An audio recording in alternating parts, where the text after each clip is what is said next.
আসসালামু আলাইকুম। দেশ ও প্রবাস থেকে যারা আমার এই ভিডিওটা দেখতেছেন অনেকেই জানেন অনেকেই কি সারা বাংলাদেশের মানুষ যারা সায়েদকে টাকা দিছিলেন, সায়েদ কিন্তু আজকে না ফেরার দেশে চলে গেছে এবং সায়েদের জানাজার ব্যাপারে আমরা এটা জানানোর জন্য এই ভিডিওটা করা।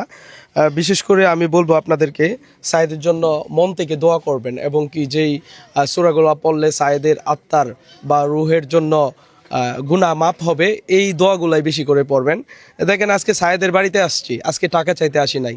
আর বলবো না যে সায়েদকে আপনারা বাঁচান, আর বলবো না, আর কেউই বলবে না যে সায়েদকে বাঁচানোর জন্য টাকা দেন তার বিকাশে। আর বলার ক্ষমতা কারো নাই। আর সায়েদও কোনোদিন বলবে না যে আমাকে বাঁচান। এই মুখ বন্ধ হয়ে গেছে, আল্লাহ তাআলা নিজের হাতে বন্ধ করে দিছে।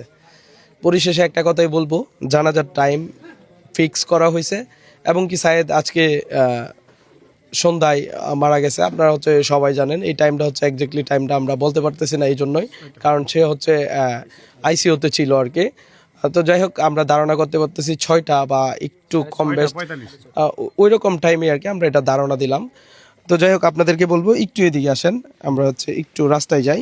তো আজকে যেখান থেকে আমরা অসংখ্যবার সায়েদের জন্য টাকা চাইছি সেই জায়গাতেই আছি, বাট সায়েদ আজকে নাই, সায়েদ পরপারে চলে গেছে। এখানেই আমরা বলতে চাইতেছি সায়েদের জানাজার টাইম কাল জোহরবাদ, নাকি জোহরবাদ তার নিজ স্থানীয় বাড়িতেই, যেখান থেকে আপনারা অনেকেই টাকা দিয়ে গেছেন, বুসারকান্দা। অনেকেই চিনবেন না, করিমগঞ্জ বুসারকান্দা, কিশোরগঞ্জ সদর থেকে করিমগঞ্জ বুসারকান্দা, তার নিজ বাড়িতেই জানাজা অনুষ্ঠান হবে।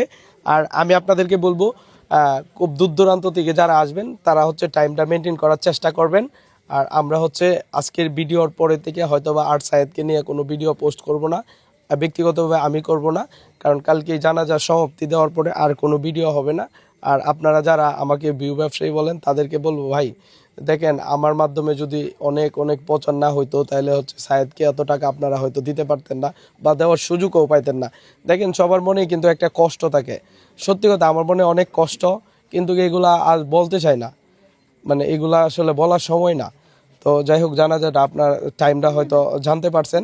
আর যারা একটু দূর দূরান্ত থেকে আসবেন কষ্ট করে টাইমটা মেনটেন করার চেষ্টা করবেন। হয়তো বা নামাজের পরই শুরু হয়ে যাবে, টাইমটা ধরে রাখতে পারেন 2টা বা এর একটু আগে, দুপুর 2টা বা তার একটু আগে থাকার চেষ্টা করবেন, যেন নামাজটা আমাদের সায়েদের এলাকাতে আইসা পড়তে পারেন। এই টাইমটা মেনটেন করে আসবেন। প্রিয় দেশবাসী, আমাদের সাইদ ভাই, তার একটা ওসিয়ত ছিল। সে অনেক সময় আমাকে বলতেন যে মানুষ যখন মরে যায় তখন 3বার সূরা ফাতিহা যাদেরকে পড়ে খুব ভালো শোনা যায়। তো ওনারকেও একটা ওসিয়ত ছিল, উনি যখন মারা যাবে যেন যারাই ওনার খবরটা শুনে তারাই যেন সূরা ফাতিহা 1বার এবং সূরা ইখলাস যেন 3বার পড়ে। তো আপনাদের কাছে আরজি এটাই, আপনারা যেন সবাই সূরা ফাতিহা 1বার এবং সূরা ইখলাস 3বার পড়ে তার সবের রাসানি পাঠাবেন, এটা আপনাদের কাছে আরজি। এবং সবাই তার জন্য দোয়া করবেন, আল্লাহ যেন তাকে জান্নাতুল ফেরদাউস দান করেন। যাই হোক, এই ভিডিওটা আর লং করতে চাচ্ছি না। জানাজার টাইম 2টা বাজে কালকে, সবাই চলে আসবেন। সবাইকে ধন্যবাদ, আল্লাহ হাফেজ, আসসালামু আলাইকুম।